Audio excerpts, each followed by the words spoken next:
মাননীয় মন্ত্রী, বিষয়ভিত্তিক বিবেচনায় আপনি স্কলার। আমরা মাঝে মাঝে গণমাধ্যমে দেখি যে বঙ্গোপসাগরের তলদেশে গ্যাস তেল আছে। এই গ্যাস তেল উত্তোলনের কোনো ব্যবস্থা করার প্রক্রিয়া কি শুরু করবেন বা চিন্তাভাবনা আছে? এটা কি আমাদের জানাতে পারবেন? ধন্যবাদ। ধন্যবাদ মাননীয় সদস্য। মাননীয় মন্ত্রী। ধন্যবাদ মাননীয় স্পিকার, ধন্যবাদ মাননীয় সংসদ সদস্যকে।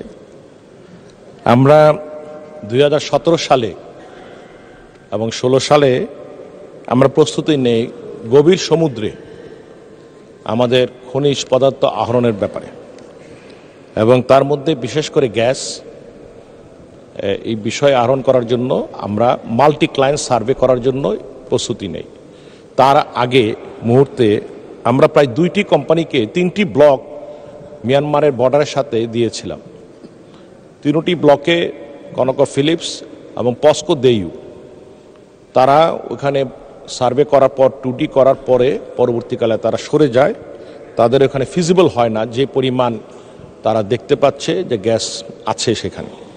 এটা একটা সময় ব্যাপার, প্রচুর সময় লাগে আপনার গভীর সমুদ্রে আহরণ করার জন্য। মাল্টি ক্লায়েন্ট সার্ভে ইতিমধ্যে শেষ হয়েছে, আমরা 2D সার্ভের রেজাল্ট পেয়ে গেছি। আমরা গভীর সমুদ্রে বিডিংয়ে চলে গেছি, ইতিমধ্যে আমরা টেন্ডারে গিয়েছি। প্রায় 17টা কোম্পানি ইচ্ছা প্রকাশ করেছে সেই বিডিংয়ে অংশগ্রহণ করার জন্য। পৃথিবীর বৃহৎ কোম্পানির মধ্যে এক্সন মোবিল, শেভরন সহ টিজিএস, পিটিডি থাইল্যান্ড আর অনেক কোম্পানি এটার মধ্যে বিড করার জন্য তারা 2D সার্ভের রেজাল্ট তারা নিয়েছেন। আমরা আশাবাদী আগামীকালকে তাদের সাথে একটা প্রেজেন্টেশন প্রি বিড মিটিং আছে আমাদের এই সমস্ত কোম্পানিকে সাথে করে নিয়ে, এবং এই বিডিং শেষ হবে, বিডিং প্রসেস আগামী সেপ্টেম্বরে।